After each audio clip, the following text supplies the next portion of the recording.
Abi! Another episode time. So, this week, I feel like we've had a lot of talking about, from people you've been speaking to on the doors, outside of the doors, in the streets, everywhere you go.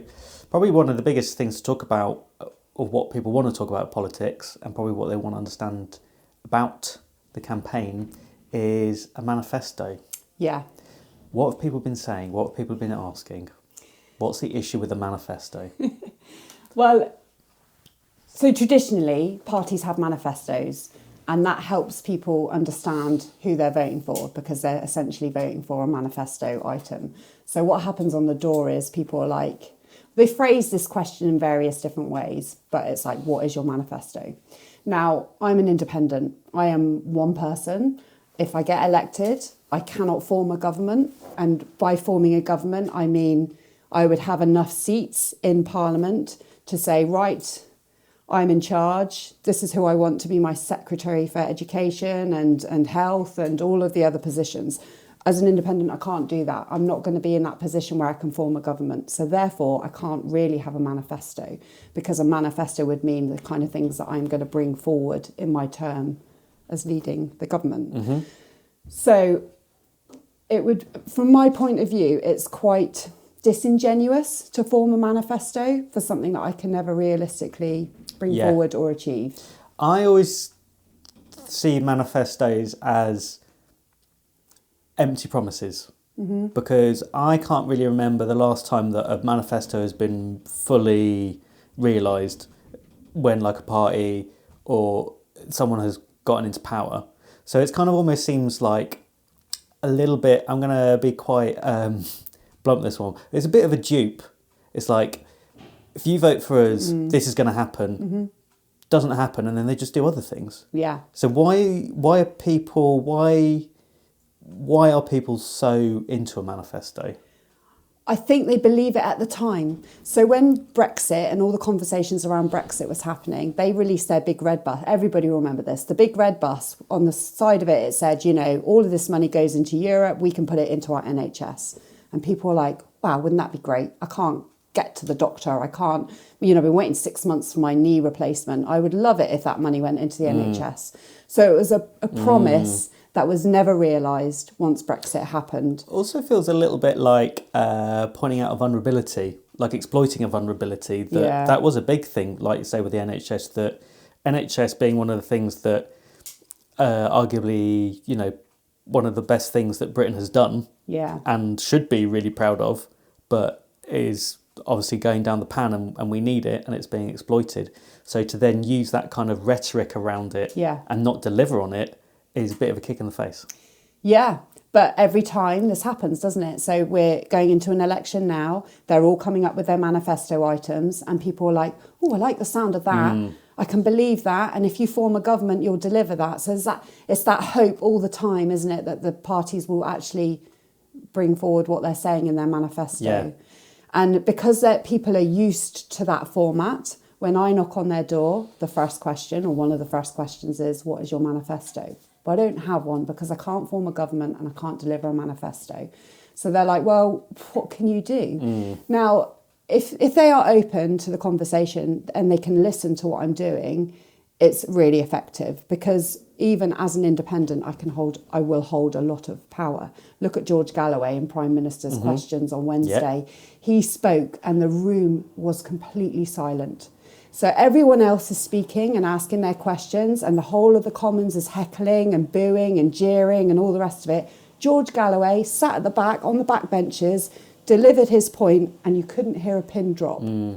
So he's an independent, effectively, and that's the power he had over the room. So I would have that same sort of impact over Parliament because I shouldn't be there. I have a powerful message. If people vote me in, the message is we do not endorse this behaviour that's happening between the political parties any longer and we need to conduct our Parliament in a different way altogether. So it's a very powerful message. And every time I'm in the Commons and I'm speaking, I'm delivering that message. And you're a representation of that message as well. Like you're symbolically there that people in the constituency are tired of politics as it's played at the moment. Yeah. And it's interesting to when it comes to talking about politics, it's about like parties and it's about playing games and things like that. Whereas, why can't a policy be like, let's just stop that. Yeah. Let's not endorse that behaviour. Well, we're a joke, aren't we? We're a joke nationally, we're a joke internationally. People have got no faith in... This is proven, you know, they've done polls around this, where people don't have any respect or time or faith in their politicians any longer. I think internationally, other countries don't have any respect for us either. So it's about as low as it can go, as far as I'm concerned. And the political parties have brought that forward. So the whole reason that we're a complete joke now is because the political parties have made us a joke. Yeah. So we actually need to actively say, no, we don't endorse that any longer. In my mind, because of local experience, the political parties are paramount in that picture. Yeah. So we need to reject it wholeheartedly. What has been the parties? You say that they're being like paramount in the picture. My God, my words today. What does that mean? Well, it just means that because of the whip and the way the political parties are set up and the stronghold that they have over their MPs, that no one in the Commons can deliver anything authentically. So they're all controlled massively by a couple of people within the structures. Well, we've got 650 MPs. Now, the Lords are allowed to speak authentically, even though they're part of political parties as well. They can speak authentically in the Lords. So you get one of the Lords on a panel and they can deliver a message authentically, and people are like, oh, wow, that's so refreshing. It's because they're in the Lords. Yeah. So you can't get that from somebody in the Commons because they're in a political party, because they're told what to say by their whip, because they don't have any discretion over their conduct at all. And I suppose this is an interesting point as well, because where we've talked before, and I've heard you talk about on the doors as well, where somebody says, you know, what is your manifesto, what is your policies? Yeah. It seems like it's actually really driven by your values. Yeah. And I think there's an element here where there's such a strange standard to hold representatives to. Do you feel that? That's something that we've talked about before, where people can expect you to have all the answers. Yeah. Well, I feel, because I've door knocked 17,500 people, so I feel like I'm very used now to the narrative.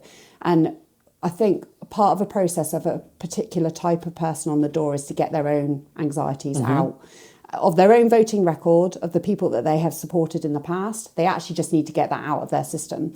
So they batter me over the head with it. Like, what are you going to do about, all of these massive problems? What are you going to do about it? Where's your manifesto item on that? Well, it's like, actually, you're just getting out your own anxieties about your own voting record. And if you can actually listen to me for a minute, I'm telling you that we need, first of all, before we deal with any of those problems, I agree they are all important and we need to address them. But the first thing we need to do is get a respectful and functioning parliament, which we do not have at the moment. And I can really understand people, and I have them myself, the anxieties of almost desperation of wanting things to change and needing to make the right choice of who comes in next, because we've been essentially treated very poorly by the political parties and been used as a way to get personal agendas, which comes with the whip as well, like a controlled way through. Yes. So it's going to be confronting when someone doesn't almost just give them what they want to hear or doesn't spew rhetoric. Yeah. So this week, for example, this happened on the door where this guy was getting out his anxieties about his own voting record and what am I going to do about it as an independent? Where's your manifesto item, etc., etc. And I'm telling him what I'm going to do, i.e. I'm going to speak into Parliament a new way of conducting ourselves and raise the standard of public life.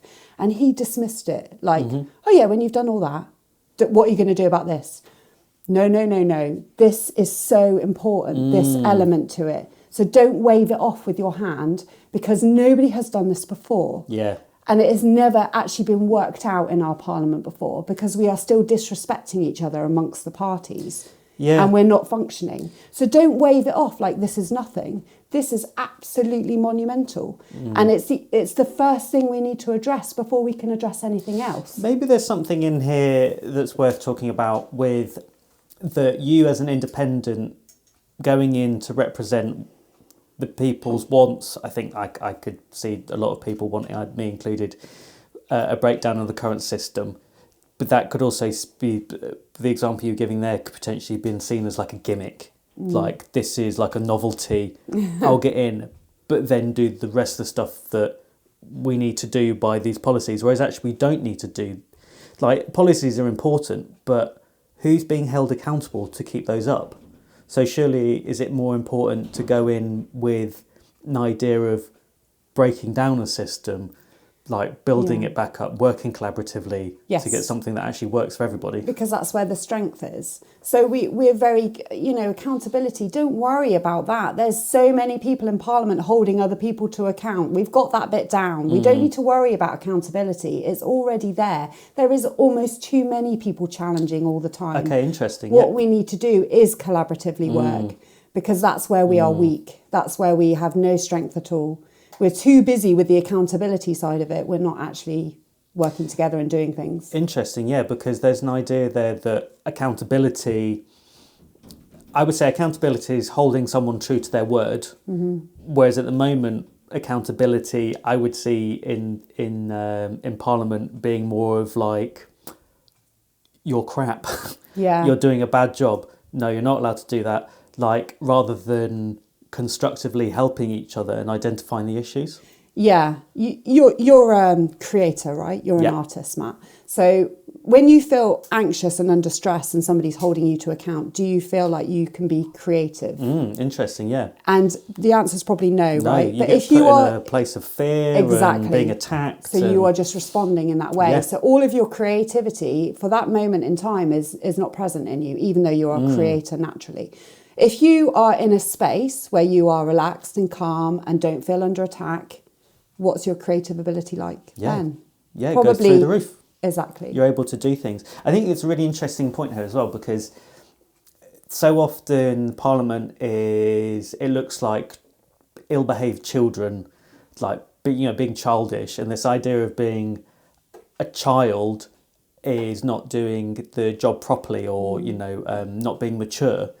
And then you wouldn't go into a school and start shouting at all the kids saying your maths is awful, like you're rubbish at English and things like that. And that wouldn't make them better, would it? No, it wouldn't. But so what's interesting about that is how our Parliament is functioning. But then we have to ask the question, why? Why are they functioning like that? That's not, we didn't raise, when they went to Eton, which a lot of them did, they weren't like that, in that environment. So why are they like it now? Apparently, I was listening to a podcast the other day about Liz Truss before she became Prime Minister. Apparently, the previous 20 years of her political career, she was amazing.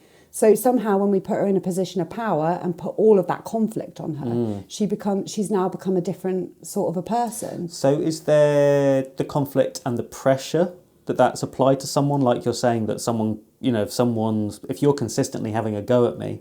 I think pressure's okay. Yep. I think consistent conflict is not okay. Okay. I think you need to be able to challenge and deal with challenging situations as and when. But if you are constantly under conflict, which I believe they are in Parliament, you're talking about a very different set of circumstances. And I think that plays out. I think that's what we see. So we actually, we need to make it a bit more of a safe environment for our politicians.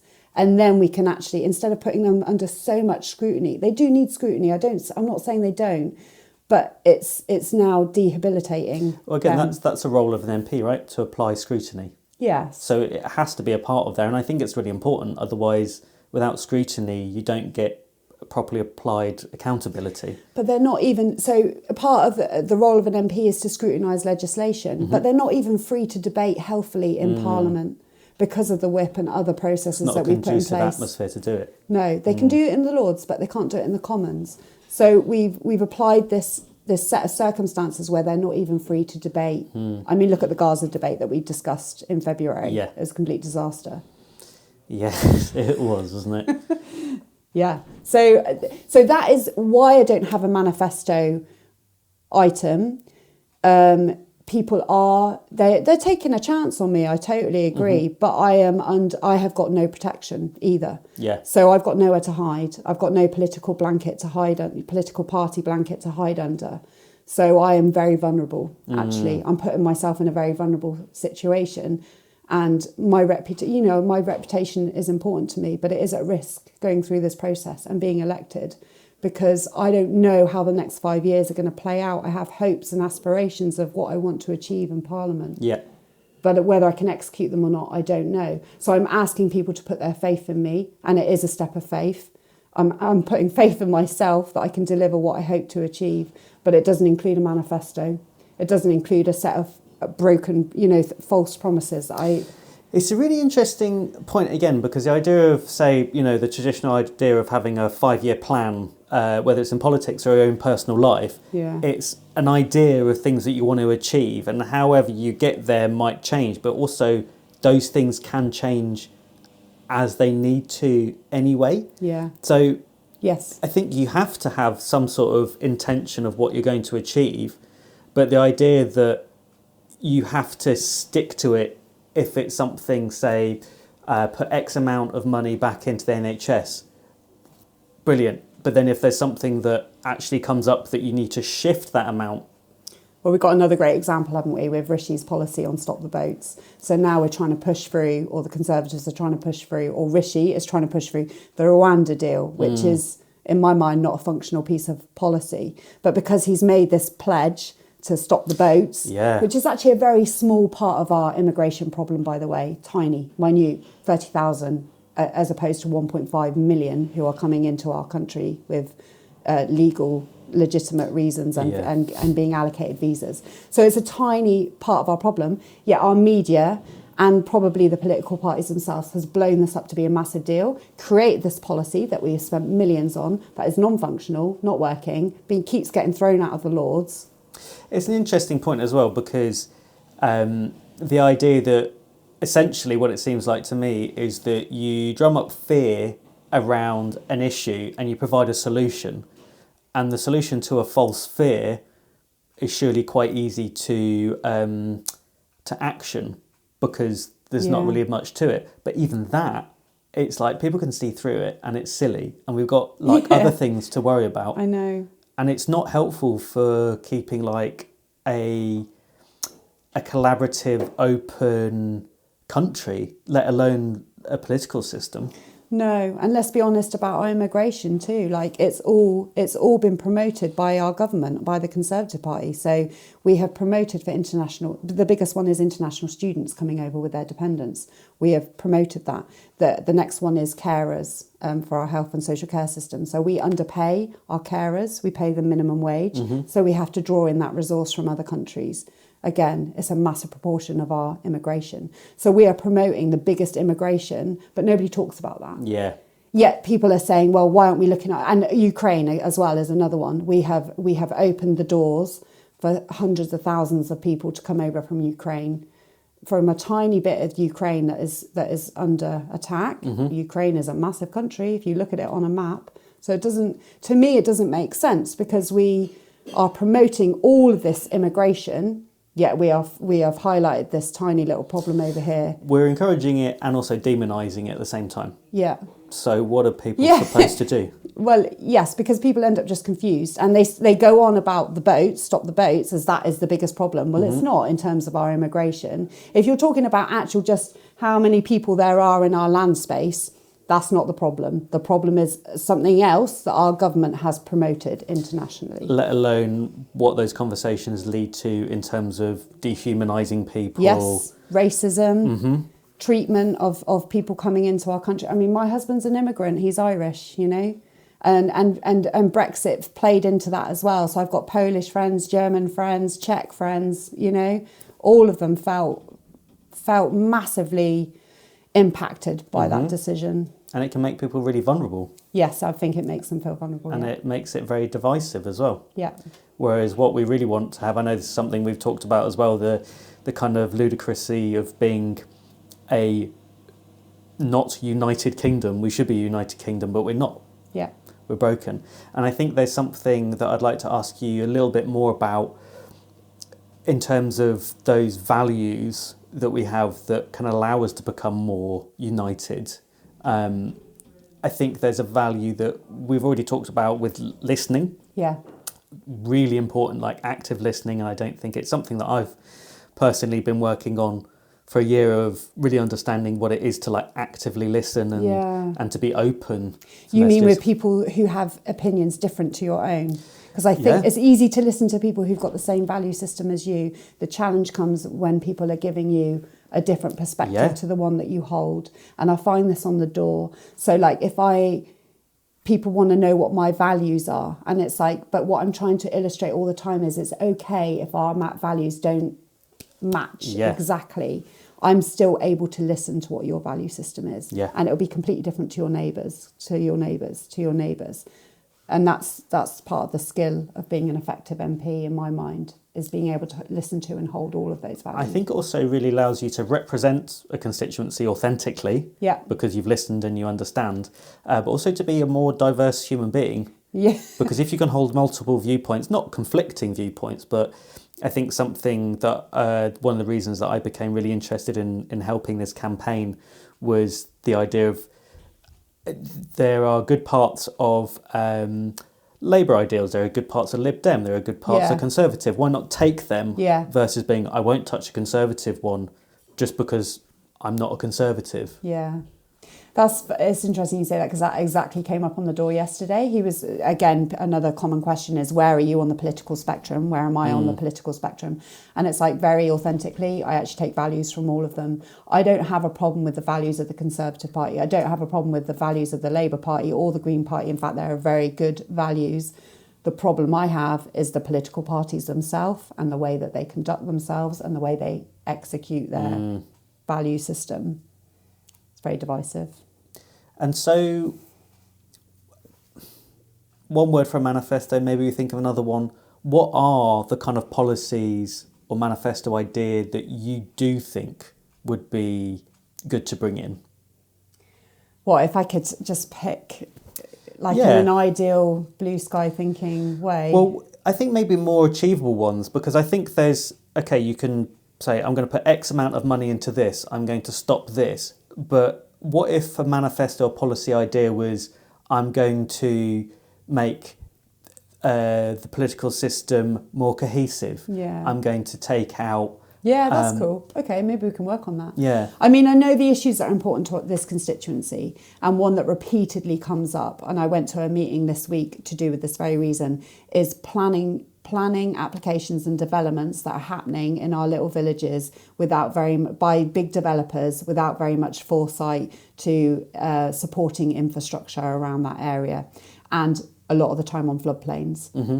So that is one in Shepton that is happening at the moment, and this is a big developer who've got a lot of money to throw at this, to go through appeal processes under an already pressurised North Somerset Council, who have got limited resources to fight that pressure. But they want to build on a level 3 flood site, which is actually just a refusal straight, but they will appeal that process. So, and also if the council don't follow due process, they could catch them out on a loophole and get it through that way. So there's something very wrong with that system, isn't there? But this is an important issue definitely to Shepton, but also to the rest of the constituency. And there's one in Shepton Mallet, a development that's on the cards to happen, because we are having increased flooding risks in this constituency, and developments, if they are not done well especially, have an impact. So another one in Wedmore, when we were door knocking in Wedmore the other week, there's a development on the edge of Wedmore, and that development this year flooded out the house of a 90-year-old lady on the opposite side of the road, and she can't move back in. Yeah. So she'd left. She'd never been flooded before, ever, but it was a direct consequence of that development that had happened.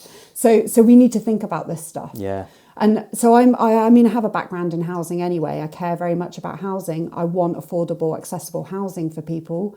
But we also need to think carefully about how we're developing housing. Yeah. And there are a lot of brown sites. There are a lot of empty homes that even I know of in Shepton Mallet, a lot of second homes or Airbnbs. So there is stock we already have that we could utilise. Yeah. And there are different ways that we can live. Like when I got married, we lived in a shared house for 4 years. There is an expectation that when you leave home, you have your own little house already. Yeah. Why can't people share for a period of time and save up some cash or whatever? Yeah. I think there are different cultures that we could, that exist, but are maybe not that great in this country. Yeah, I just think it's a really interesting point. Instead of with a policies manifesto, instead of it being almost tick box promises, it's like, why can't we encourage a culture change? Yeah. Why can't that be something that, I think there has to be an investment by people, like an emotional